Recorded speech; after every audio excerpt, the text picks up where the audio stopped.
கார்த்திக் இயக்கத்தில் சத்யதேவ் நடிக்கும் zebra November 22 முதல் உலகமெங்கும் உங்கள் அபிமான திரையரங்குகளில். Game on solution, south India's #1 turf construction company. Mad Rabbit, India's finest audio wearable brand, starting at 999. Week days தான் ரொம்ப ட்ரையா இருக்குன்னு சொல்லி பார்த்தா வீக்கெண்ட் எபிசோடு அதை விட பயங்கர ட்ரையா. லாஸ்ட் சாட்டர்டே எபிசோட்லாம் ஒண்ணுமே இல்லை அப்படின்ற மாதிரி தான் போச்சு. பாய்ஸ் டீமை வந்து கேர்ள்ஸ் டீமுக்கும், கேர்ள்ஸ் டீம் வந்து பாய்ஸ் டீமுக்கும் மாற்றி விட்டு அது மூலியமா கொஞ்சம் சுவாரஸ்யம் கிரியேட் பண்ண ட்ரை பண்ணாங்க. அது ஒர்க் அவுட் ஆயிருக்குன்னு நினைக்கிறேன். ஏன்னா ஆரம்பிச்ச முதல் நாள் அந்த ஃபர்ஸ்ட் டாஸ்கே வந்து பத்திக்கிட்டு எரிஞ்சிச்சு மொத்த வீடுமே. ஸோ மஞ்சரி கேப்டன்சி டாஸ்க்ல வி ஆல் நோ அவங்க வந்து கொஞ்சம் பாசியாக தான் பண்ணுற மாதிரி மக்கள் மத்தியிலையுமே வந்து கமெண்ட்ஸ்லாம் அப்படி தான் வருது. புரியுது, பட் இருந்தாலும் அந்த டைம்ல அவங்க எப்படி ரியாக்ட் பண்றதுன்னு தெரியாம டப்புன்னு ரியாக்ட் பண்ணிடுறாங்க. பட் அது ஹவுஸ்மேட்ஸ்க்கு இந்த ஒன் டேலேயே ஒரு பெரிய சலிப்பு வந்துருச்சு. என்னடா கேப்டன்சி இது, ஒரு 3 பேட்ச் கொடுத்துருக்காங்க, அந்த 3 பேட்ச் போடும்னா கேப்டன்சி போயிடும்னு சொல்லிட்டாங்க.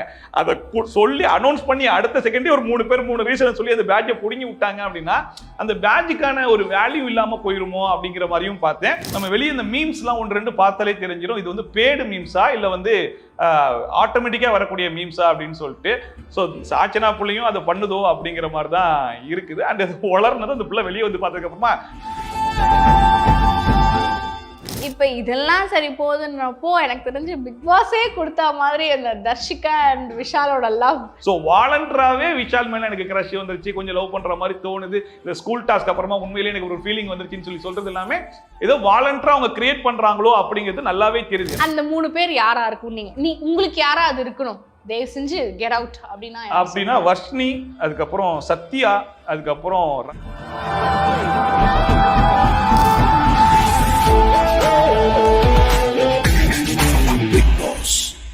இப்போ நீங்க பேசி போடுவீங்கல்ல, அது உங்களுக்கு ட்ரையே இல்லையா சார்? இந்த லாஸ்ட் வீக்லாம் ரொம்ப ட்ரையா தான் போன மாதிரி இருந்துச்சு. பட் வேற வழி கிடையாது. சரி, சீசன் ஆரம்பிச்சாச்சு, பார்ப்போம் எவ்வளவு தூரம் தான் சுவாரஸ்யமா கொண்டு போறாங்கன்றதை பார்ப்போம் அப்படிங்கிற மாதிரி தான் இருக்கு. சரி, வீக் டேஸ் தான் ரொம்ப ட்ரையா இருக்குன்னு சொல்லி பார்த்தா வீக்கெண்ட் எபிசோடு அதை விட பயங்கர ட்ரையா. லாஸ்ட் சாட்டர்டே எபிசோட்லாம் ஒண்ணுமே இல்லை அப்படின்ற மாதிரி தான் போச்சு. சரி, ஓகே, போக போக சூடு பிடிக்குன்ற நம்பிக்கையில பார்ப்போம் இல்லையா ஒவ்வொரு சீசனையும். அதே மாதிரி தான் இந்த சீசனையும் பார்த்துட்டு இருக்கோம். இப்போ ஒரு சேஞ்ச் கொண்டு வந்திருக்காங்க, இந்த ஸ்வாப்பிங் அப்படிங்கிற. அவங்களுக்கே தெரிஞ்சு போச்சு 50 நாளைக்கு அப்புறமா கொண்டு வரலாம்னு யோசிச்சிருப்பாங்க. சரி, 50 நாளை நெருங்கிட்டோம், இப்பவே கொண்டு வந்துருவோம்னு சொல்லிட்டு தான் பாய்ஸ் டீமை வந்து கேர்ள்ஸ் டீமுக்கும், கேர்ள்ஸ் டீம் வந்து பாய்ஸ் டீமுக்கும் மாற்றி விட்டு அது மூலியமா கொஞ்சம் சுவாரஸ்யம் கிரியேட் பண்ண ட்ரை பண்ணாங்க. அது ஒர்க் அவுட் ஆயிருக்குன்னு நினைக்கிறேன். ஏன்னா ஆரம்பிச்ச முதல் நாள் அந்த ஃபர்ஸ்ட் டாஸ்கே வந்து பத்திக்கிட்டு எரிஞ்சிச்சு மொத்த வீடுமே. அதுக்கப்புறமா இப்போ மஞ்சரி வர கேப்டன்சி வர கிடைச்சிருச்சா. ஸோ வீடு பத்தி எரிஞ்சுக்கிட்டே இருக்கு, தொடர்ந்து எரிஞ்சுக்கிட்டே இருக்கிற மாதிரி இருக்கு எப்போ ஓயாம. ஸோ அதனால இந்த வீக் கொஞ்சம் சுவாரஸ்யம் கிரியேட் பண்ணிருக்கோ அப்படிங்கிற மாதிரி இருக்கு. சுவாரஸ்யங்கிறது மீறி வீடு எப்படி கொந்தளிச்சுக்கிட்டே இருக்குதோன்ற மாதிரி இருக்கு. அதுதான் இப்போ அவங்க ஸ்வாப் பண்ணாலுமே டாஸ்க் கொடுக்கறது பாய்ஸ் தான் அதிகம் பார்க்குற மாதிரி எனக்கு ஃபீல் ஆகுது. திருக்குறள் சொல்ல வைக்கிறதோ அது கிடையாது இல்லை, அவங்க அப்படிதானே சொல்லியிருந்தாங்க. பிக் பாஸே கூப்பிட்டா நம்ம டாஸ்க் செய்யக்கூடாதுன்னு தானே அந்த ரூல் புக்ல இருக்கு. ஆனா கேர்ள்ஸ் தானே அதை வந்து மாடிஃபை பண்ணாங்க. பிக் பாஸே சொல்லியிருந்தாலுமே நாங்க ஒரு ரூல் கொண்டு வரோம், அது சுவாரஸ்யம் கருதி நீங்க பண்ணுங்களேன் அப்படின்னு சொல்லிட்டு வீக்கெண்ட் எபிசோட்ல பயங்கரமா பேசி விஜய் சேதுபதி கூட அட்வைஸ் பண்ணார் இல்லையா. ட்ரை பண்ணி பார்க்கலாமே, ட்ரை பண்ணி பார்க்கறதுல என்ன தப்பு இருக்குன்னு சொல்லிட்டு தானே அந்த எல்லாருமே லிவிங் ஏரியாக்குள்ள வர்றதுக்கு ஒரு பனிஷ்மெண்ட் டாஸ்க் மாதிரி வெளியில வர்றதுக்கு உள்ள வந்து பெர்மிஷன் கேட்டு வருவாங்க. வெளியே போகும்போது 30 என்றதுக்குள்ள போயிடணும், இருந்தாங்கன்னா டாஸ்க் பண்ணணும்னு சொல்லி கொண்டு வந்தாங்க இல்லையா. அதை பாய்ஸ் டீம் வந்து எங்களுக்கு ஏற்ற மாதிரி மாத்திக்கிட்டோம். நாங்க வந்து அது 30 எண்ண மாட்டோம், இதெல்லாம் பண்ண மாட்டோம், நாங்க நீங்க உள்ள வரதுக்கே டாஸ்க் கொடுப்போம் அப்படின்னு சொல்லிட்டாங்களா. இப்ப கேர்ள்ஸ் டீம் என்ன ஆயிடுச்சு அப்படின்னா, சரி சுவாரஸ்யம் கருதி நம்ம தான் அதை சொல்லியிருக்கோம். ஸோ இப்போ பாய்ஸ் டீம் கேட்கும்போது நம்ம முடியாது இல்லைன்னு சொல்லி சொன்னா திரும்ப நமக்கே பேக் ஃபயர் ஆயிரும். ஸோ அவங்க சொல்றது நம்ம பண்ணிடுவோம் அப்படிங்கிற மைண்ட் செட்டுக்கு வந்துட்டாங்க. இப்போ 2 டீமுமே என்ன மைண்ட் செட்ல இருக்காங்க அப்படின்னா, நம்ம இந்த பக்கம் இருக்கும்போது அவங்க என்னென்ன தப்புகளை பண்ணாங்களோ அதை நம்ம பண்ணக்கூடாது அப்படிங்கிறதுல ரொம்ப கிளியரா இருக்காங்க. பாய்ஸ் டீம் சொல்றாங்க கேர்ள்ஸ் டீம் எவ்வளவு கஷ்டமான டாஸ்க் கொடுக்கட்டும், என்ன மாதிரியான டாஸ்க் கொடுக்கட்டும், நோன்னு சொல்லாம பண்ணுவோம் அப்படிங்கிறாங்க. ஏன்னா கேர்ள்ஸ் டீம் வந்து நிறைய நோன்னு சொல்லி அதுல மாடிஃபிகேஷன் கேட்டுட்டே இருந்தாங்க இல்லையா. அதை நம்ம பண்ண வேணாம், நம்ம வந்து என்ன கொடுத்தாலும் பண்ணிடலாம் அப்படிங்கிற மைண்ட் செட்ல இருக்காங்க. அதே மாதிரி கேர்ள்ஸ் டீமோட டிஸ்கஷன்ல அன்ஷிதா சொல்லுவாங்க அவங்க என்ன தப்பு பண்ணாங்களோ அதை நம்ம பண்ண வேணாம். அவங்க வந்து ஒரு ரூலை சொல்லுவாங்க, அந்த ரூல் கூட நிறைய மாடிஃபிகேஷன்ஸ் பண்ணிட்டே இருப்பாங்க. ஸ்டோர் ரூம்க்கு ஒரு ரூலும் வாங்க, அப்புறம் உள்ள வரதுக்கு ஒரு ரூலும் வாங்க, அதுக்கப்புறம் இன்னொரு ரூலும் மாத்திட்டே இருப்பாங்க. நம்ம மாத்த வேணாம், இதுதான் ரூல், இதுதான் அப்படின்னு சொல்லிட்டு பிக்ஸ்டா நம்ம அப்படியே போயிடலாம் அப்படிங்கிற மாதிரி 2 டீமுமே பக்காவா டிஸ்கஸ் பண்ணி தான் போனாங்க. பட் இருந்தாலும் மஞ்சரி பார்த்த வேலையில கொஞ்சம் ஃபர்ஸ்ட் டாஸ்க்லயே பத்திக்கிச்சு. அதுக்கப்புறமா இப்போ ஓரளவுக்கு இதாகி போயிட்டு இருக்குன்னு நினைக்கிறேன். அதுதான், ஏன்னா எப்பயுமே நம்ம இதை பத்தி நம்ம பேசும்போது ஏதாவது ஒரு சின்ன சின்ன இஷ்யூஸாவது இருக்கும். இங்க வந்து இருக்கு, ஆனா அதை நம்ம டிஸ்கஷன் அளவுக்கு அவங்க இழுக்கவே மாட்டேங்கிறாங்களோன்றது தோணுது. ஏன்னா இப்போ மஞ்சரி கேப்டன்சி டாஸ்க்ல வி ஆல் நோ அவங்க வந்து கொஞ்சம் பாசியாக தான் பண்ணுற மாதிரி மக்கள் மத்தியிலையுமே வந்து கமெண்ட்ஸ்லாம் அப்படி தான் வருது. நீங்கள் எப்படி பார்க்குறீங்க அவங்க கேப்டன்சி? ஆமா, அவங்க வந்து இந்த ஃபன் அப்படின்ற ஃபேக்டருக்குள்ளேயே வரமாட்டாங்களோ, ஒருவேளை ரொம்ப சீரியஸாவே இந்த கேமை வந்து அப்ரோச் பண்ணணும் அப்படிங்கிற மைண்ட் செட்ல வந்திருக்காங்களா, இல்ல அவங்களுடைய கேரக்டரே இதுதான் அப்படின்றதும் தெரியல. எல்லா இடத்துலயுமே கொஞ்சம் வந்து சீரியஸா தான் இருக்காங்க. இப்போ நேற்று நடக்கும்போது கூட கொஞ்சம் ஃபன்னா ஸ்டார்ட் பண்ண மாதிரி தான் இருந்துச்சு. அதுக்கப்புறம் அந்த கான்வர்சேஷன் சீரியஸ் ஆக்குனதே வந்து மஞ்சரி தான். ஒரு கேப்டன் அப்படிங்கிறவங்க இந்த வீட்டோடைய அமைதியை காக்கக்கூடிய ஒருத்தவங்க தான் இருக்கிறதுக்கு தான் கேப்டன். எங்கேயுமே வந்து சலசலப்பு வராம, ஒரு பிரச்சனை வராம, ஒரு பிரச்சனை உருவாகுதுன்னு தெரிஞ்சாலே அது ஸ்டார்ட் ஆகிறதுக்கு முன்னாடி போய் சால்வ் பண்ணணும் ஒரு கேப்டன் அப்படிங்கிறவங்க. ஆனா இவங்க இந்த வீட்டில் நடக்கிற பல பிரச்சனைக்கு முக்கியமான காரணமாவே இருக்காங்கன்ற மாதிரி தான் இருக்குது. அது ஒரு கேப்டனுக்கே அழகு கிடையாது. அதை தான் சொல்லியும் நம்ம முத்துக்குமரன் வந்து அந்த பேட்சை கூட புடுங்கியிருப்பாரு. ஒரு கேப்டன் அப்படிங்கிறவங்க வந்து நீ மார்க் பண்றியா, நான் உனக்கு அதை மார்க் பண்ணி காமிச்சு நான் உனக்கு சொல்லித்தரேன் அப்படின்னு சொல்றது வந்து கேப்டனுக்கு அழகு கிடையாது அப்படிங்கிற மாதிரி முத்துக்குமரன் சொல்லியிருப்பாங்க. அவங்களுமே பேசாம உடனே அந்த பேட்சை வந்து கழட்டி கொடுத்துருப்பாங்க. அவங்க பண்றது தப்புன்றதுலாம் அவங்களுக்கே புரியுது. பட் இருந்தாலும் அந்த டைம்ல அவங்க எப்படி ரியாக்ட் பண்றதுன்னு தெரியாம டப்புன்னு ரியாக்ட் பண்ணிடுறாங்க. பட் அது ஹவுஸ்மேட்ஸ்க்கு இந்த ஒன் டேலயே ஒரு பெரிய சலிப்பு வந்துருச்சு. என்னடா கேப்டன்சி இது, முன்னாடி ஒரு 5-6 கேப்டன்சி பார்த்திருக்காங்க. அதுல வந்து எவ்வளவோ ஃபீட்பேக்ஸை வந்து அவங்களும் வெளியே இருந்தும் பார்த்திருக்காங்க, உள்ள இருந்தும் ஷோ பார்த்திருக்காங்க. ஸோ எல்லா எக்ஸ்பீரியன்ஸ் கிடைக்கும் போது நம்ம இதை வந்து சூப்பரா ஹோல்ட் பண்ணலாம். ஏன்னா லாஸ்ட் டைம் வந்து அருண் பிரசாதோட கேப்டன்சியை சூப்பரா பண்ணாப்புல. அவர் என்ன செட் பண்ணார் அப்படின்னா, அதுக்கு முந்தின வாரம் சத்யா வந்து ஒரு ஒஸ்ட் கேப்டன்சியை பண்ணாரு. அந்த ஒஸ்ட் கேப்டன்சியில அவர் என்னென்னலாம் பண்ணாரோ அதெல்லாம் நம்ம பண்ணக்கூடாது அப்படிங்கிறது தான் அருண் ஃபாலோ பண்ணாப்புல. அது ஒரு பெஸ்ட் கேப்டன்சியா இருந்துச்சு.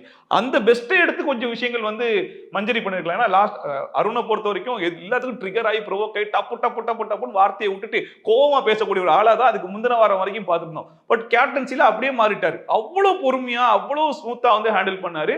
பட் மஞ்சரி அந்த கேப்டன்சில பண்ணலையோ, இன்னுமே ஒரு கண்டஸ்டன்ட் மாதிரியே இருந்து எல்லா இடத்துலயும் பேசிட்டே இருக்காங்களோன்ற மாதிரி இருக்கு. ஈவன் இந்த திருக்குறள் சொல்லிட்டு போங்கன்னு சொல்லிட்டு ஒரு டாஸ்க் கொடுத்துருப்பாங்க. அதுல கூட வந்து எல்லா கண்டஸ்டன்ஸுமே வந்து நல்லா ஸ்போர்ட்டிவா பண்ணிட்டு இருக்காங்க. அன்ஷிதா கூட எனக்கு லாங்குவேஜ் தெரியாத கூட ஒன் டேக்ல முடிச்சுட்டு போயிட்டாங்க. ஆனா அங்கேயுமே மஞ்சரி உள்ள போயிட்டு ஏன் எல்லாரும் பண்ணணும், ஒரு சில பேர் பண்ணா போதுமே, இதை வந்து பிராக்டிஸ் பண்ணணுமே அப்படின்னு சொல்லிட்டு தலையிட்டு ஒன்னொன்னுலயுமே ஒரு டிஸ்கஷனை உருவாக்குறதே மஞ்சரியா இருக்கிற மாதிரி இருக்கு. அது இந்த வாரத்துக்கு வந்து கண்டென்ட்டா கிடைக்கும்.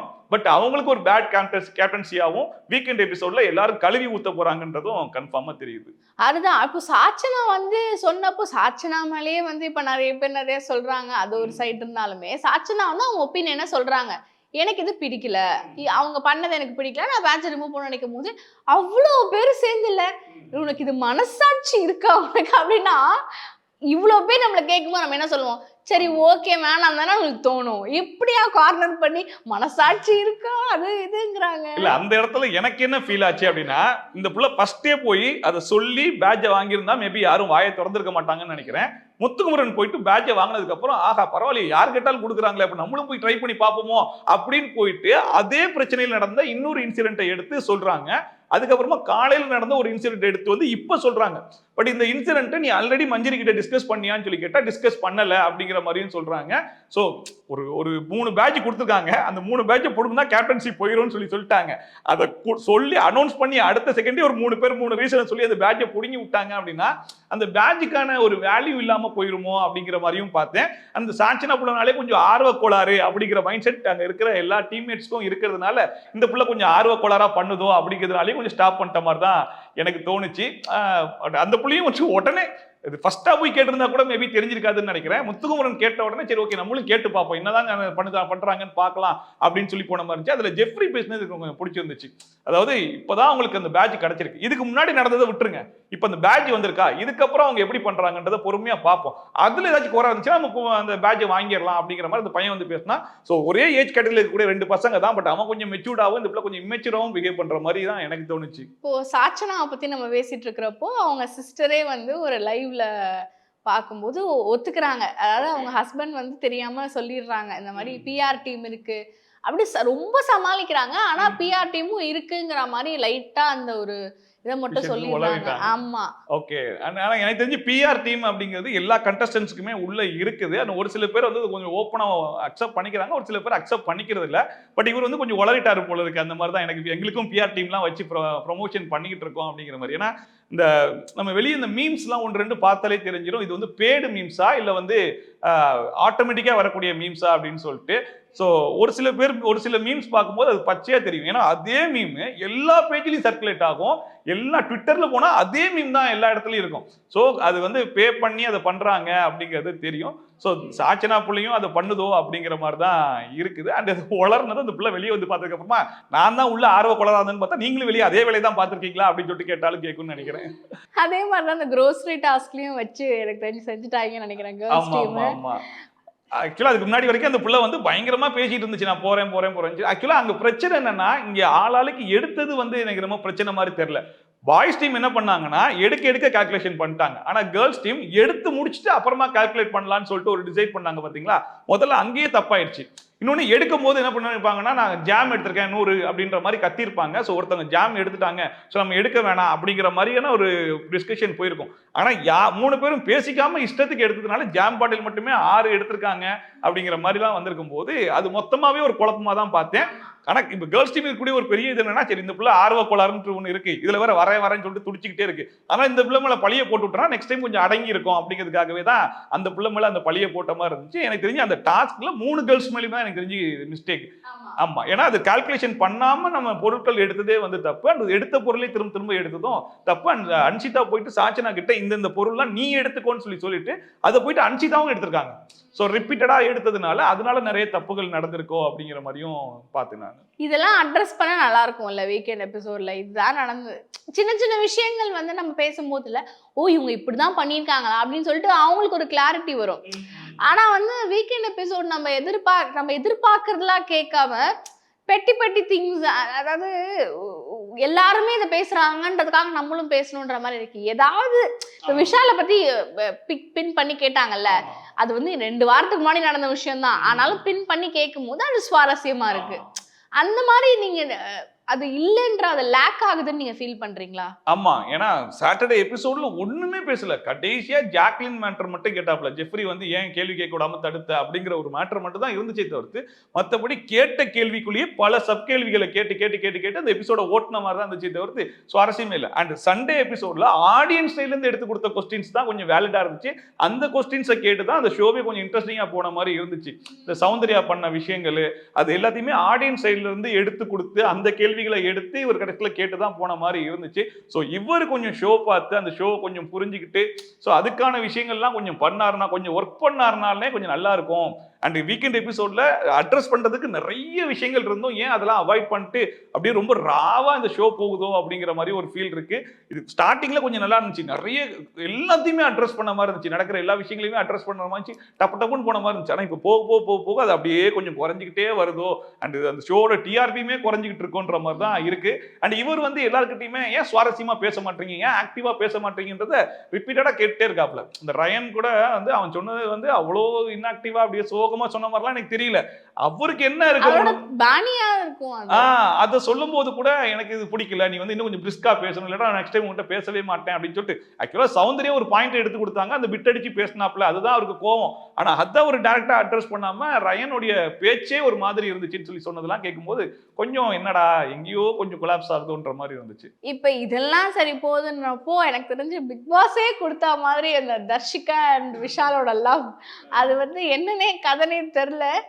திடீர்னு எங்கடா இருந்தீங்க, என்ன எப்படிடா இதாச்சு அப்படின்ற மாதிரி இருக்கு. ஏன்னா தர்ஷிகா சாச்சனா வந்து சௌந்தர்யா விஷயத்த வந்து விஜய் சேதுபதி சார் அட்ரஸ் பண்ணப்போ உட்காந்து பேசிட்டு இருக்கிறப்போ வி ட்ரஸ்ட் யூ அப்படின்ற மாதிரி சாச்சனாவும் தர்ஷிகாவும் சொல்லிட்டு இருப்பாங்க. அப்ப விஷால் என்ன சொல்லுவாரு, நான் ஒரு லவ் ட்ராக் ட்ரை பண்ணிட்டு இருக்கேன், லவ் ட்ராக்னா நாட் எக்ஸாக்ட் லவ், இந்த மாதிரி நான் லிட்டில் ட்ரை பண்ணிட்டு இருக்கேன், அது நடக்காது போல இருக்கே அப்படின்ற மாதிரி விஷால் சொல்லுவாரு. அப்ப இங்க இருக்கிறவங்களை அவர் சொல்லியிருக்க மாட்டார்ல, அதாவது தர்ஷிகா அவர் மீன் பண்ணியிருக்க மாட்டார்ல. இப்ப திடீர்னு எப்படி தர்ஷிகா ஒரு ஸ்கூல் டாஸ்க் அப்புறம் மிக்ஸ் ஆச்சுன்னு ஒரு மாதிரி நமக்கே புரியலையே அப்படின்னு இருக்கு. இல்ல எனக்கு என்ன தோணுச்சு அப்படின்னா, தர்ஷிகா வந்திருக்கும் போது அவங்களுடைய கிராஃப் ரொம்பவே நல்லா இருந்துச்சு, நல்ல பிசிக்கல் டாஸ்க்ல சூப்பரா பண்ணாங்க. டாஸ்க்னாலே வந்து தர்ஷிகா தான். தர்ஷிகா வந்து கேர்ள்ஸ் டீமுக்கு போக வேணாம், அது நமக்கு டிஸ்அட்வான்டேஜ். சரி பாய்ஸ் டீமுக்கு போக வேணாம் இப்போதைக்கு, ஏன்னா நம்மளுக்கு டாஸ்க் பண்றதுக்கே ஆள் இல்லை. தர்ஷிகா தான் டாஸ்க் பண்றதுக்கே ஒரு பயங்கரமான ஆளுன்ற அளவுக்கு ஒரு கிராஃபை கொண்டு வந்தாங்க. அப்புறம் செகண்ட் கேப்டன்சில ஃபுல்லா அடி வாங்கினா இவர் ரீசன்ட் டைம்ல பாத்தீங்கன்னா பிசிக்கல் டாஸ்கே சரியா பெர்ஃபார்ம் பண்ண மாட்டாங்க. நேத்தெல்லாம் இப்படி மேல சுத்திட்டு போனாங்க, அந்த கிளாஸை வச்சு சுத்த சொன்னா இப்படி மேல சுத்திட்டு வந்தாங்க. அது எதுக்குமா சுத்தணும், அப்படியே விட்டாலே அந்த கோழி குண்டு உள்ளதானே கிடக்கும் அப்படிங்கிற மாதிரி இருந்துச்சு. ஸோ இப்போ அவங்களுக்கு டாஸ்க்லயும் சரியா பெர்ஃபார்மன்ஸ் இல்லை, எதுலையுமே அவங்க பெருசா வெளியே தெரியல, அவங்க வந்து பின்னாடி ஒளிஞ்சிக்கிறாங்கன்ற மாதிரியான நிறைய இது வந்துருச்சு. ஃபர்ஸ்ட் 4 வீக்ஸ் 5 வீக்ஸ் அவங்க நாமினேஷனுக்குள்ளேயே வரல. இப்பதான் எல்லாரும் நாமினேஷனே அவங்களை பண்ண ஆரம்பிச்சிருக்காங்க. அண்ட் நிறைய நெகட்டிவான ஃபீட்பேக்ஸ் தான் அவங்களுக்கு வருதுன்னு உடனே சரி ரைட், நம்ம இப்போ வெளியே தெரியணும் அப்படின்னா நம்ம ஏதாச்சும் ஒரு கண்டென்ட் கொடுக்கணும். அந்த கண்டென்ட் லவ் கண்டென்ட்டா இருந்தா என்ன அப்படிங்கிற மாதிரி டிசைட் பண்ணிட்டாங்களா என்னன்னு தெரியல. ஸோ வாலண்டராகவே விஷால் மேல எனக்கு கிரஷ் வந்துருச்சு, கொஞ்சம் லவ் பண்ற மாதிரி தோணுது. இந்த ஸ்கூல் டாஸ்க் அப்புறமா உண்மையிலேயே எனக்கு ஒரு ஃபீலிங் வந்துருச்சுன்னு சொல்றது எல்லாமே ஏதோ வாலண்டரா அவங்க கிரியேட் பண்றாங்களோ அப்படிங்கிறது நல்லாவே தெரியுது. ஏன்னா அவங்க வெளியவே வந்து ரொம்ப நல்ல பழக்கம் அப்படின்னு சொல்றாங்க. அண்ட் உள்ள வந்து உடனே திடீர்னு இந்த ஸ்கூல் டாஸ்க்ல பண்ணதுனால அந்த லெட்டர் கூட நான் உருகி உண்மையிலேயே தான் எழுதி கொடுத்தேன் அப்படின்லாம் சொல்றாங்க. ஸோ அதெல்லாம் வச்சு பார்க்கும்போது வேணும்னே கிரியேட் பண்றாங்க. அண்ட் இந்த உள்ள எவனாச்சும் ஒருத்தர் லவ் கண்டென்ட் ட்ரை பண்றான் அப்படிங்கிற மாதிரி பிக் பாஸ் டீமுக்கு தெரிஞ்சிச்சுன்னா நான் என்கரேஜ் பண்றான் பாடுறேன் அப்படின்னு சொல்லிட்டு பயங்கரமா என்கரேஜ் பண்ண ஆரம்பிச்சிருவாங்க. இப்ப கூட பாருங்க, இந்த அரசன் அரசி டாஸ்க்ல 2 பேரையும் தான் வந்து சமையல்காரின்னு சொல்லி போட்டுருக்காங்க. ஏன்னா அங்க ஒரு ரொமான்ஸ் சீன் எதிர்பார்க்கறாங்க போல இருக்கு. அவங்க 2 பேரையும் சேர்த்து விட்டு நம்ம ஒரு காதல மலர வச்சிருவோன்றதுக்காக பிக் பாஸ் டீமே அதை நினைச்சிட்டே இருந்தேன், எங்கேயோ அவங்க 2 பேரையும் சேர்த்து போட்டுருவாங்க அப்படிங்கிற மாதிரி நினைச்சிட்டு இருந்தேன். கரெக்டா அந்த இடத்துல அவங்க 2 பேரையும் சேர்த்து போடும் போது பிக் பாஸ் டீமே வந்து அதை என்கரேஜ் பண்றாங்க, ஏதோ ஒன்று பண்ணுங்கடா அப்படிங்கிற மாதிரி எனக்கு ரொம்ப பச்சையா தெரிஞ்ச மாதிரி தான் இருந்துச்சு. ஆமா. அண்ட் என்னடா ஸ்கூல் டாஸ்க் அப்புறம் அகைன் அண்ட் அகைன் லவ் அப்படின்ற மாதிரி திடீர்னு அருணை பிடிக்கும்ட்டாங்க டக்குன்னு வர்ஷினி. நான் ஷாக் ஆயிட்டேன் அப்படி. பிகாஸ் எல்லாருக்குமே தெரியும் தட் அவங்க லவ் பண்றாங்க, யாருன்றது நமக்கு தெரியும். அவங்க சொல்லாதனால நம்மளும் சொல்லல. எங்க சொல்லல, அதான் சொல்லிட்டாங்களே. இதுக்கு மேல சொல்லல, என்னடா பேர மட்டும் தான்டா நீங்க சொல்லல. அதனால நம்மளும் சொல்ல வேணாம். ஆனா எல்லாருக்கும் தெரியும். பட் அந்த மாதிரி எல்லாருக்குமே தெரியும் லவ் பண்றாங்கன்னு சொல்லிட்டு. பட் ஏன் வந்து அத வருஷம் வந்து டக்குன்னு கிரஷ் அப்படின்னு ஓப்பனா பகிரங்கமா சொல்லிட்டாங்களே. அதனால ஆமா, அது அந்த பிள்ளை சொல்லுது அவங்க வெளியே ஆள் இருக்குன்ற விஷயம்லாம் எனக்கு தெரியும். பட் இருந்தாலும் எனக்கு வந்து எனக்கு தோணுனா நான் டப்புன்னு சொல்லிடுவேன், அந்த மாதிரி நான் சொல்லிட்டேன் அப்படிங்கிற மாதிரி சொல்லுது. ஆக்சுவலா இந்த ஸ்கூல் டாஸ்க் அப்போ வர்ஷினிக்கும் ஜாக்லினுக்கும் ஒரு பயங்கரமான வாக்குவாதம் போயிருக்கும். ஜாக்லின் போட்டு வாங்குன்னு வாங்கிட்டு இருப்பாங்க வர்ஷினியை. அப்போ வர்ஷினி பேச முடியாம அப்படியே திணறி நின்றுட்டு இருக்கும்போது அங்கேருந்து வைஸ் பிரின்சிபால் கேரக்டர்ல அருண் பிரசாத் வந்து பயங்கரமா ஸ்கோர் பண்ணிருப்பாப்ல. வர்ஷினியை நீ நில், ஓரமா நில், உனக்கு பதிலா நான் பேசுறேன் பாரு அப்படின்னு சொல்லி பேசின பாயிண்ட்ஸ்ல ஜாக்லினால ரிப்ளையே கொடுக்க முடியல. அவர் என்ன சொன்னார் அப்படின்னா, சரி ஓகேமா, நீ உன்னோட கருத்தை நீ சொல்லிட்டியா, நீ போய் மன்னிப்பு கேட்கணும்னு சொல்லணும் அப்படிங்கிறதுக்கு உனக்கு வந்து உரிமை கிடையாது. உன்னுடைய கருத்தை வந்து நீ பிரின்சிபல்கிட்ட சொல்லலாம். பட் ஃபைனல் டிசிஷனை யார் எடுக்கணும்னா பிரின்சிபல் தான் எடுக்கணும். ஸோ பிரின்சிபல் வந்து ஃபைனல் டிசிஷன் எடுப்பாங்க. இப்போ இந்த கான்வர்சேஷன் இதோட முடிச்சிருமா அப்படிங்கிற மாதிரி பயங்கரமா பேசியிருப்பாங்க. அப்பயே வர்ஷினி வந்து இப்படி அருண் பிரசாத்தை பார்த்துட்டே இருந்திருப்பாங்க. அது வந்து உண்மையிலே அங்கதான் அந்த லவ் வந்து மலர்ந்திருக்கும்னு நினைக்கிறேன். அதுக்கு அடுத்த சீன்லயே வந்து வர்ஷினி என்ன பண்ணிருப்பாங்கன்னா, let's start from the scratch அப்படின்னு சொல்லி அந்த லெட்டர்ல எழுதி கொடுத்தாங்க இல்லையா, அது வந்து டாஸ்க்குக்காக பண்ணாங்கன்னு தான் நான் நினைச்சேன். பட் உண்மையிலேயே இம்ப்ரெஸ் ஆகி தான் பண்ணிருக்காங்க போல இருக்கு. அவங்க நமக்காக ஒரு பையன் இப்படி கூவுறானே அப்படின்னு சொல்லிட்டு அந்த லவ் வந்துருச்சு போல இருக்கு. ஸோ அதனால அப்படி சொல்லியிருக்காங்க. அது வந்து வெளிப்படையா இங்க உள்ள சொன்னது இல்லாம வீக்கெண்ட் எப்படி சொல்லி வந்து சொல்லிட்டு இருக்காங்க. அண்ட் விஜய் சேதுபதி அதையும் கலாய்க்கிறாப்ல, பாவம் மனுஷன் போயிட்டு பர்த்டே விஷஸ் எல்லாம் பண்ணாப்ல, எல்லாம் வீணா போயிரும் போல இருக்குன்னு சொல்லிட்டு அவரு அங்கெல்லாம் கலாய்ச்சி இருந்தாப்ல. சோ அது ஒரு மாதிரி பண்ணா இருந்துச்சு. பட் வர்ஷினி எது வந்தாலும் நான் மனசுக்குள்ள வச்சுக்க மாட்டேன், எது வந்தாலும் நான் வெளியே சொல்லிடுவேன்ற ஒரு கேரக்டரா இருக்காங்களோன்ற மாதிரி தான் இருந்துச்சு. அவங்க கூட பரவாயில்ல, சொல்லிட்டு சும்மா கிரஷ் அப்படி சொல்லிட்டு விட்டாங்க. ஆனா ராணவ் பண்றது வந்து இப்ப நிறைய மீம் கட்ஸ்ல வந்து ஏன் இப்படி பண்றீங்க நீங்க, ஏன்னா சப்போர்ட் பண்ணாங்க ராணவுக்கு. ஏன்னா சௌந்தர்யாவை விட ராணவுக்கு போன தடவை கிளாப்ஸ் அதிகமா இருந்தது. பட் ஸ்டில் ஏன் வந்து அவங்க டக்குன்னு அந்த ராணவ் ஒரு மாதிரி பண்றாரு அப்படின்னு சொல்லிட்டு மீம் கட்ஸ்லாம் வந்தது, அதை பாத்தீங்களா? ஆமா, எனக்குமே கொஞ்சம், அதாவது இப்ப பவித்ரா அதை என்கரேஜ் பண்றாங்க அப்படிங்கும் போது ராணவ் அதை ட்ரை பண்றாருன்னா பாக்குறதுக்கும் கொஞ்சம் நல்லா இருக்கும். ஓகே, 2 பேருமே ஏதோ ஒன்று ட்ரை பண்றாங்களே, அதனால ஒன்றும் பிரச்சனை இல்லைன்னு இருக்கும். ஆனா இங்க வந்து பவித்ரா மூஞ்சிலேயே பக்காவ காட்டுறாங்க, எனக்கு அது இன்ட்ரெஸ்ட் இல்லடா, என்கிட்ட இந்த மாதிரிலாம் ட்ரை பண்ணாதடா, எனக்கு நீ பண்ணா கூட எனக்கு அது பிடிக்கலன்ற மாதிரி தான் அவங்க வந்து நிறைய இடத்துல ரியாக்ட் பண்றாங்க. நேற்று விஷால கூட திட்டிருப்பாங்க, இந்த மாதிரி என் பேரை யூஸ் பண்ணி இந்த மாதிரிலாம் நீ பண்ணாத, இது எனக்கு வந்து பண்ணா இல்லை அப்படிங்கிற மாதிரி அவங்க சொல்லிட்டாங்க. அப்படின்னும் போது நம்ம அதை அவாய்ட் பண்ணிடணும். ஓகே, அவங்களுக்கு வந்து பிடிக்கல அப்படிங்கும் போது நம்ம அதை அவாய்ட் பண்ணிட்டு சரி ஓகே நம்மளும் ஃபன்னுக்கு தானே ட்ரை பண்ணோம், அவங்களுக்கு பிடிக்கலன்ட்டாங்க, நம்ம இதுக்கு வந்து இதோட முடிச்சிருவோம் அப்படின்னு இல்லாம ராணவ் அதை மறுபடியும் ட்ரை பண்ணிட்டே இருக்காப்புல. அங்க இருக்கிற கண்டஸ்டன்ஸ் எல்லாமே இது பண்ணிட்டு இருக்கும்போது எனக்காச்சும் ஒரு நாள் இது தப்பா தான் போய் முடியுன்ற மாதிரி இருக்கு.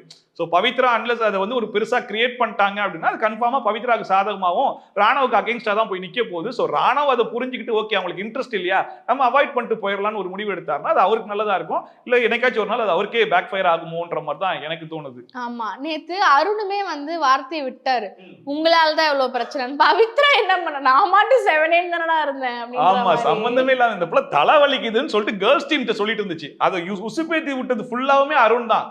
போய் ஹாட் வாட்டர் எடுத்துட்டு வா, இங்க இருந்து எகிரி குதி, அதுதான் ஹீரோ பண்ண வேண்டிய வேலை அப்படின்னு சொல்லிட்டு மத்த ஸ்கிரிப்ட ஃபுல்லா ரெடி பண்ணது இங்க அருண் பிரசாத் தான். அதுக்கு வந்து நடிச்சது தான் இந்த ராணவ். இதுக்கும் அந்த பவித்ரா புள்ளைக்கு எந்த சம்பந்தமும் கிடையாது. அந்த புள்ள தலைவலிக்குதுன்னு சொன்னதை தவிர்த்து எந்த கண்டென்ட் கொடுக்கல. ஆனா கடைசியில எல்லா பிரச்சனையும் காரணம் நீ தான் அப்படிங்கிற மாதிரி சொல்லும் போது அந்த பிள்ளைய ஷாக்கா முடிக்குதுன்னு நான் காரணமா அப்படிங்கிற மாதிரி இருந்துச்சு. எனக்குமே ஷாக்கிங்கா தான் இருந்துச்சு. ஒருவேளை கோவத்துல திடீர்னு சம்மந்தம் பேசிக்கிட்டு இருக்காரோ அப்படிங்கிற மாதிரியே தோணுச்சு எனக்கு. அண்ட் இவங்க எல்லாம் ஒரு பக்கம் நான் பண்ணிட்டு இருக்கேன் அப்படின்னும் போது ஆனந்தி அப்படியே டவுன் ஆயிட்டாங்க. அப்படியே ஒரு எதுவுமே இல்லை, வெரி சைலண்ட். அதுவும் இப்ப பாய்ஸ் டீமுக்கு வேற போயிட்டாங்கன்னும் போது அவ்வளவுதான். தர்ஷிகாவும் இந்த தடவையும் அவங்க அனுப்பல. அவங்க ஏதோ ஒரு பிளான் பண்றாங்க போல. மேபி இந்த விஷால் ட்ராக் அவங்களுக்கு தெரிஞ்சனால கேர்ள்ஸ் வந்து நான் உன்னை எப்படி விடுறேன் பாரு அப்படின்னு சொன்னாங்களா, இல்ல ஆனந்தி போகணும்னு நினைச்சாங்கன்னு தெரியல. பட் ஆனந்திக்கு எஸ், அவங்க கிட்ட அந்த மேல் கிட்ட எந்த ஒரு கான்வமும் இல்லை. இப்போ அவங்க லைட்டா அப்படிதான் இருக்காங்க, கொஞ்சம் கொஞ்சம் விஷால் கிட்ட மட்டும் கொஞ்சம் நேரம் வந்து பேசிட்டு இருந்தாங்க. லைவ் பார்க்கும்போது ரொம்ப நேரம் விஷால் கிட்ட பேசிட்டு இருந்தாங்க. பட் 1 எபிசோட்ல எங்கேயுமே அவங்க வந்த மாதிரி தெரியல. இந்த டாஸ்க் படிக்கிறதுக்காக ஆர்ஜி ஆனந்தி கன்ஃபெஷன் ரூமுக்கு வாங்கன்னு சொல்லி கூப்பிட்டா மட்டும்தான் அவங்களோட ஃபேஸை வந்து காட்டுறாங்க. மற்றபடி பெருசா எதுக்குமே ஆனந்தியை காட்டுறது இல்லை. அண்ட் இந்த வாரம் வந்து ஆக்சுவலா அவங்களுக்கு தான் லீஸ்டா இருக்கு வேற ஓட்டிங்கு. அண்ட் இப்போ சுத்தமா வெளியவும் தெரியல இந்த வாரம் அப்படின்னா, சரி ஓகே இந்த வாரம் அந்த வெளியே தெரியவே இல்லை, அதனால வெளியே அனுப்பிச்சிட்டோம்னு சொல்லிட்டு இந்த வாரம் ஆர்ஜி ஆனந்தியை கூட எவிக் பண்றதுக்கான சான்சஸ் அதிகமா இருக்கலான்ற மாதிரி தான் தோணுது. அண்ட் இந்த ஒயில்ட் கார்டு என்ட்ரி எல்லாம் உள்ள அனுப்பிச்சு விட்டு இந்த சாச்சனா புள்ளியை அப்படியே காப்பாத்திக்கிட்டே வராங்களோ அப்படிங்கிற மாதிரி ஒரு ஃபீல் இருக்கு. சாச்சனா வந்து எவிக்ட் ஆகி வெளியே போக போகுது அப்படிங்கிற கட்டத்துல தான் அந்த ஒயில்ட் கார்டு என்ட்ரி வந்தாங்க. வந்ததுல இருந்து இப்ப அப்படியே ஒருத்தங்களா எவிக்ட் ஆகுறாங்க. அண்ட் லாஸ்ட் டைம் ரியா போயிட்டாங்க. பட் இந்த வாட்டி ஒயில்ட் கார்டு என்ட்ரில இருக்கவங்க வெளியே போறாங்களா, வர்ஷினி போறாங்களா, இல்ல ஆனந்தி போறாங்களா அப்படிங்கிறது ஒரு கன்ஃபியூஷனா இருக்கு. பட் ஸ்டார்டிங்ல ஃபுல்லா பாய்ஸ் டீம்ல இருந்து ஆட்கள் வெளியே போயிட்டே இருந்தாங்க. இப்ப தொடர்ந்து கேர்ள்ஸ் டீம்ல இருந்து ஆட்கள் குறைய ஆரம்பிச்சிட்டாங்க. இதுக்கப்புறம் டபுள் எவிக்ஷன் வேற வச்சே ஆகணும், வேற ஆப்ஷனே கிடையாது. ஏன்னா கிட்டத்தட்ட 7-8 வாரம் கிட்ட 7th வீக் வந்துருச்சு. ஸோ வீட்டுக்குள்ள இன்னும் 19 பேர் இருக்காங்க அப்படிங்கும் போது என்னடா இன்னும் வதவதன்னு இருக்க ஆட்கள்ன்ற மாதிரி தான் இருக்கு. ட்ரிபிளே பண்ணலாம், triple eviction first history of Bigg Boss சொல்லிட்டு அந்த மாதிரி அமுச்சு விட்டா கூட நல்லதா இருக்கும் போல. தேவையில்லாத மிச்சர்லாம் வெளியே ஜாலியா இருக்கும். ஆமா அப்படின்னு சொல்லி அந்த 3 பேர் யாரா இருக்கும், நீ உங்களுக்கு யாரா அது இருக்கணும், தயவு செஞ்சு கெட் அவுட் அப்படின்னா வர்ஷினி, அதுக்கப்புறம் சத்யா, அதுக்கப்புறம் ரஞ்சித் சொல்லலாம். ஸோ இவங்க 3 பேருமே பெருசா இன்னுமே எதுவும், ரஞ்சித்லாம் வந்து அவங்க இன்னுமே பெருசா எதுலையுமே தலையிட மாட்டாப்ல. அவர் உண்டு, அவர் வேலை உண்டுன்னு இருக்காரு. ஃபன்னு வந்தா அவங்க அங்கங்க கொஞ்சம் அவருடைய பங்களிப்பை வந்து டாஸ்க்குன்னு வந்து நல்லா பங்களிப்பை கொடுக்குறாப்புல. மற்றபடி பெருசா எங்கேயுமே வெளியே தெரியாமலே இருக்காரோ. வீக்கெண்ட் எபிசோட்ல வந்து பார்த்தா தான் எஞ்சி வணக்கம் சொல்லும் போது இவர் இருக்காருல்ல அப்படிங்கிற மாதிரி தெரியுது. சத்யா எப்பயும் போலதான், அவர் பெருசா அவர்கிட்ட இருந்து எந்த ஒரு கண்டென்ட்டும் எதிர்பார்க்க முடியல.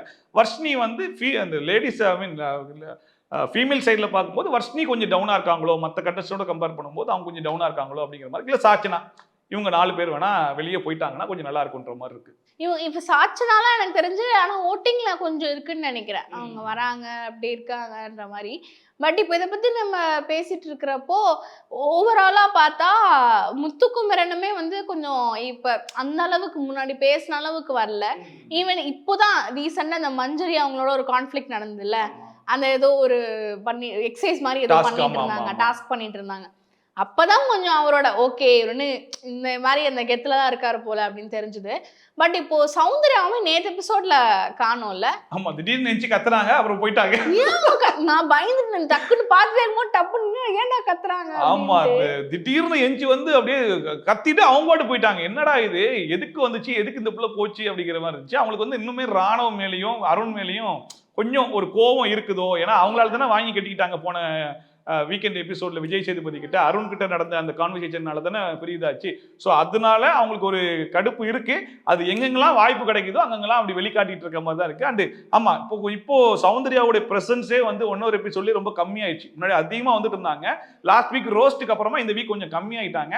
பார்க்கலாம் அதுக்கப்புறம் எப்படி இருக்க போறாங்க. அவங்க வந்து கொஞ்சம் சேஞ்ச் பண்றதுக்கு ட்ரை பண்ற மாதிரி தான் தெரியுது. இப்போ மேபி அது ஃபுல்லா சேஞ்ச் பண்ணிட்டாங்க அப்படின்னா அது அவங்களுக்கே பாசிட்டிவா இருக்கிறது கூட சான்சஸ் இருக்கலாம். ஆனா அவங்களுக்கு பயங்கரமான ஃபேன்ஸ் வர இருக்காங்க, அவங்க சேவ் பண்ணுவாங்க. அண்ட் முக்கியமா அவங்களுமே அந்த ஃபர்ஸ்ட் 2 வீக்கும் 3rd 4th வீக்குக்கும் இம்ப்ரூவ் நிறையவே பண்ணாங்க. ஸோ அவங்களுமே ஒரு ப்ராமிசிங்னு தோணுது. அண்ட் இப்போ ஃபைனலிஸ்ட் நம்ம பார்க்கும்போது யாரெல்லாம் மேபி ஃபைனலிஸ்டா வருவாங்கன்னு நீங்க நினைக்கிறீங்க? முத்துக்குமரன் வந்துருவாப்ல கன்ஃபார்மா. சௌந்தர்யா வந்துருவாங்க. அண்ட் அதுக்கப்புறமா சொல்லணும்னா மத்த எல்லாமே கொஞ்சம் போன சீசன்ல இப்ப டாப்ல ஒரு நான் 4 பேர் பேரை சொல்றது சொல்லுவேன். இந்த அதுதான். சீசன்ல பார்க்கும்போது ஜெஃப்ரி கூட வந்துருவானோன்ற மாதிரி தான் தோணுது. ஏன்னா ஜெஃப்ரிக்கு வீக்கெண்ட் எபிசோட்ல கிளாப்ஸ் வருது அண்ட் ஓட்டிங் பார்க்கும்போது எப்போ அவன் நாமினேஷன்ல வந்தாலுமே செகண்ட் ஆர் தேர்ட் பிளேஸ்ல இருக்கிறதுனால ஓகே இதே மாதிரி அந்த பையன் டிராவல் பண்ணிட்டே இருந்தானா மேபி. இன்னொன்னு என்னன்னா கேர்ள்ஸ் டீம்ல வந்து அந்த பையனை கொஞ்சம் பெட்டா பாக்குறாங்க. இந்த வாட்டி கூட நாமினேஷன்ல வரல. ஸோ ஜெஃப்ரி தானே நம்ம பையன் அப்படிங்கிற மாதிரியான ஒரு அட்வான்டேஜும் கிடைக்கிறதுனால அவன் அப்படியே டிராவல் ஆகி வந்துட்டே தான் இருக்கான். வெளியே கொஞ்சம் அவனுக்கு சப்போர்ட் இருக்கிறதுனால ஜெஃப்ரி கூட வந்துருவான்னு நினைக்கிறேன். ஸோ மீதி 2 பேர் அப்படின்னு சொல்லி பார்த்தா கொஞ்சம் கஷ்டமா தான் இருக்கு. மஞ்சரி கூட மேபி வந்தாலும் வந்துருவாங்கன்னு நினைக்கிறேன். இதே மாதிரி சண்டை போட்டுக்கிட்டே இருந்தாங்கன்னா சரி ரைட் கண்டென்ட் கிடைக்கட்டும்னு சொல்லிட்டு கடைசி வரைக்கும் கூட்டு வந்துருவாங்கன்னு நினைக்கிறேன். மற்றபடி வேற யார் இருக்கா? மற்றபடி கொஞ்சம் தெரியல. இப்போதைக்கு போதும் ஆமா அப்படின்றாரு. இப்போதைக்கு இவங்கெல்லாம் கொஞ்சம் கன்ஃபார்மா வந்துருவாங்க. முத்துக்குமரன், சௌந்தர்யா, ஜெஃப்ரி இவங்க 3 பேரும் டாப் 5ல வரதுக்கான சான்சஸ் கொஞ்சம் அதிகமா இருக்க மாதிரி தெரியுது. இப்போ வந்து 50th டேல இருந்து இன்னொரு வைல்ட் கார்டு வருவாங்கல்ல புதுசா. ஆமா அது வந்து புதுசா வர மாட்டாங்க. வெளியே எவிக்ட் ஆகி போனாங்க இல்லையா அவங்களே ரீஎன்ட்ரி கொடுப்பாங்கன்னு நினைக்கிறேன். அப்படியா? ஆமா மேபி சுனிதாவா இருக்கலாம் இல்ல அர்ணவா இருக்கலாம். ஏன்னா எப்பயுமே ஃபர்ஸ்டா யார் எவிக்ட் ஆகி வெளியே போறாங்களோ அவங்கள மறுபடியும் உள்ள அனுப்புறதுக்கான சான்சஸ் தான் அதிகமா இருக்கும். லாஸ்ட் டைம் வந்து அப்படிதான் ஒரு பொண்ணு வெளியே போச்சு. யார் அனுப்புனாங்க? அந்த அபிநயா ஏதோ ஒரு பொண்ணு, அந்த பொண்ணு பேரு கூட மறந்தே போச்சு. ஆனா லாஸ்ட் டைம் அந்த மாதிரி தான் அந்த டாட்டூ எல்லாம் அர்ச்சனா போட்டிருந்தாங்கன்னு சொல்லிட்டு ஒரு இஷ்யூ இருந்துச்சு இல்லையா அந்த பொண்ணு. அர்ச்சனா எப்ப அனுப்புனாங்க ஆக்சுவலி உள்ள? அவங்கலாம் ஆமா 50th டேக்கு அப்புறமா தான் அவங்க எல்லாம் உள்ள போனாங்க. மேபி அந்த மாதிரி எக்ஸ்பெக்ட் பண்ணலாம். பட் இப்பவே அவங்க 5 பேர் இறக்கட்டதுனால ஆமா இறக்கிட்டதுனால இப்ப 19 பேர் கிட்டத்தட்ட இருக்கிறதுனால இப்போ எவிக்ட் பண்ணிட்டு மறுபடியும் ரீஎன்ட்ரிக்கு வந்து ஆல்ரெடி எவிக்ட் ஆன கண்டஸ்டன்ஸ்ல இருந்து 1-2 பேரை உள்ள அனுப்புவாங்களோ அப்படிங்கிற மாதிரி தான் தெரியுது. சுரேஷ் தாதா அவங்க எல்லாம் வந்த மாதிரி ஆமா இந்த இவங்க கூட அனுப்பிச்சு விட்டாங்க. அபிஷேக் கூட இந்த டப்பால அடைச்சு விட்டு திடீர்னு எஞ்சி வந்தாப்லயே அதுக்கப்புறம் ஒரே வாரத்துல வெளியே வாப்பான்னு சொல்லி திரும்பவும் கூப்பிட்டு விட்டாங்க. அந்த மாதிரி இந்த வாட்டி அர்ணவ திரும்பவும் அனுப்புறதுக்கான சான்சஸ் இருக்கலாம். இல்ல சுனிதாவை கூட அனுப்புவாங்களோ, தர்ஷா குப்தா கூட சான்சஸ் இருக்கலாம். சொல்ல முடியாது. எல்லாருமே கண்டென்ட் கொடுத்தவங்க தான். சோ அவங்க வர இருங்க அப்படின்ற மாதிரி பண்றாங்க. சரி நம்ம பாப்போம். அது வந்து நம்ம வெயிட் பண்ணி பாப்போம். Thanks for your time sir. Next time நம்ம பார்க்கும்போது இன்னும் சுவாரஸ்யமா இந்த பிபி இருந்துச்சுன்னா இன்னும் சுவாரஸ்யமா பேசலாம். கண்டிப்பா. Thank you so much. Eswar Karthik இயக்கத்தில் சத்யதேவ் நடிக்கும் ஜீப்ரா நவம்பர் 22 முதல் உலகமெங்கும் உங்கள் அபிமான திரையரங்குகளில். Game on solution, south India's #1 tough construction company. Mad Rabbit, India's finest audio wearable brand, starting at 999.